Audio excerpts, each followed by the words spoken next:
The wait is over, it's finally here, the Apple Watch has arrived. I was able to get my hands on the Launch 42mm stainless steel with the sapphire crystal display version. The first thing you're going to notice when you get your device is it's very heavy. The box weighs in a little bit over a pound, and when you open the jewelry box, there is a nice fabric on the interior. It feels like a faux felt or a faux suede. The watch itself has a very elegant design to it. Apple's been really trying to show this off as more of a jewelry piece rather than a gadget or tech accessory that you're wearing on your person, and they've really succeeded here. It doesn't look out of place, and it will turn quite a few heads.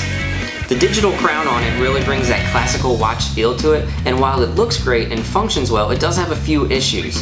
Sometimes when scrolling really fast through apps or on the app screen, it will get caught up. The operating system just can't keep up with how fast you're moving.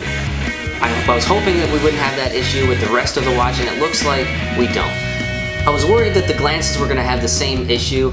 The glances are kind of like a quick look or a little preview of some of the apps on there. You can customize them, you put your favorite ones in there, and they actually load very quickly. They do take about a moment, but no more than a moment. It's really not bad.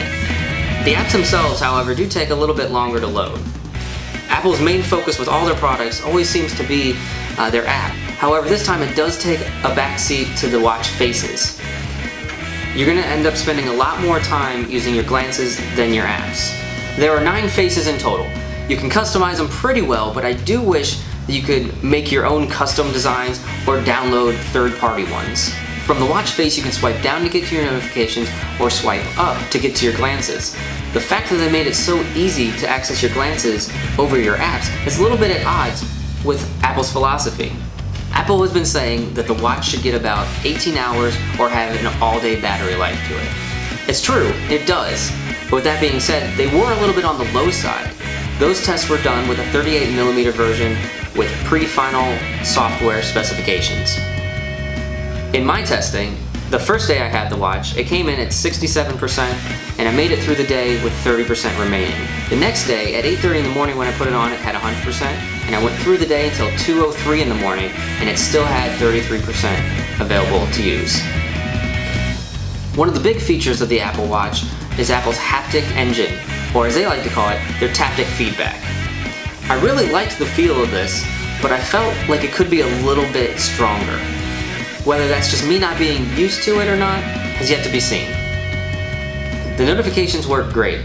Your message comes in, you raise your wrist, the screen comes on, the notification pops up, and the animation takes you right in.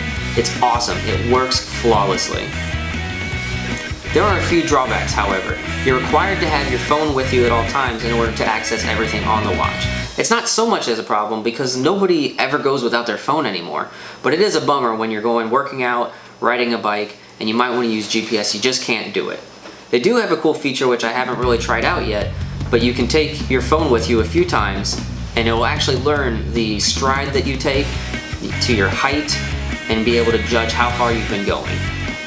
It's a neat way to combat not having your phone with you. Those are just my initial impressions after 4 days with the Apple Watch. You know, I like it, it looks good, and it feels great on your wrist, but whether or not Apple has a new revolution on their hands or whether you need one is yet to be seen.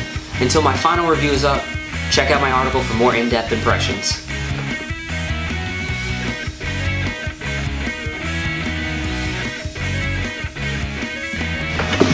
It's morphin' time!